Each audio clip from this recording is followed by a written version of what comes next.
Hi everyone, it's me Darlene. I am here with a cute, adorably cute little quilt block. The quilt block finished size should be about 3.5 inches square, and it's going to be the simplest, most basic little house block. There are many house blocks out there. I am starting off with the most basic one that I found, and I think I might be doing more of these. I've always wanted to get into more of the like wonky trees and, you know, the blocks that just have something cute that you make. So we're starting with this one. I do want to say I found this on Pinterest.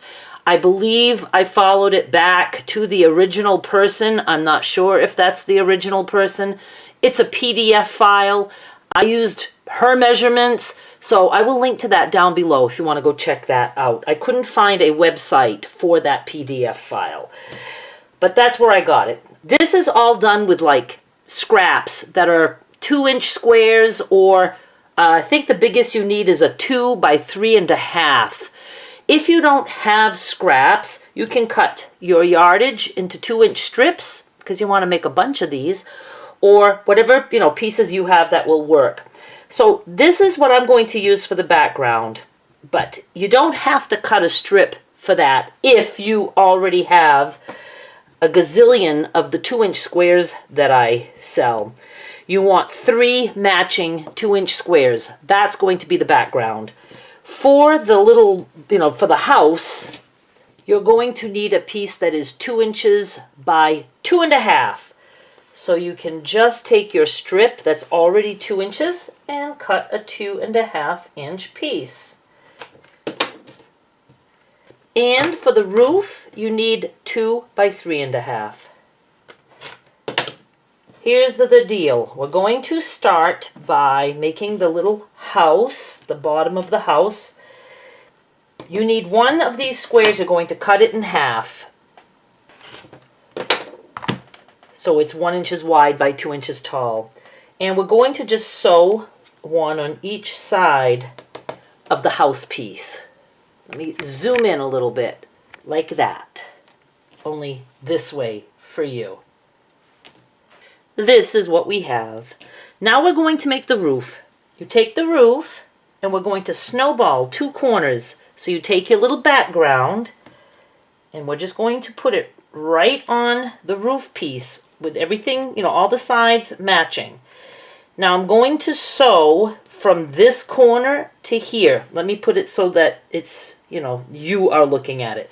From here to here, diagonally. If you need to draw a line, you can, but I can go from there to there and do a pretty good job. So that's what I'm going to do. And this is what I have, and I'm just going to trim this part off. And I'm going to open that, and I can finger press or regular press. I'm going to go press with the iron. Now I'm going to do the same on the other side. I'm showing it to you the way you would be looking at it. I'm going to put it here, and I'm sewing from this corner to this corner. I trimmed that too, and we have our roof. We're almost done. We are just going to sew these two together. And if they're not exactly the same size, just center as best as you can.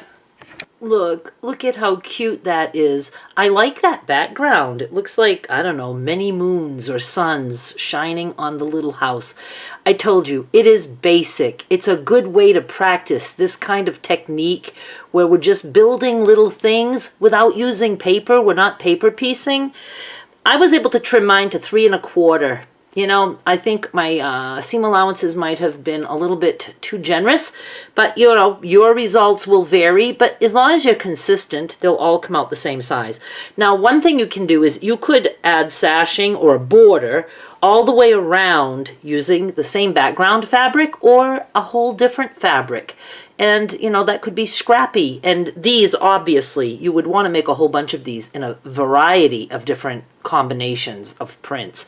I hope you enjoyed this. Please subscribe. Thank you so much for watching. I'm going to be making some more things like this and not all tiny. I just thought this one was super cute. Bye.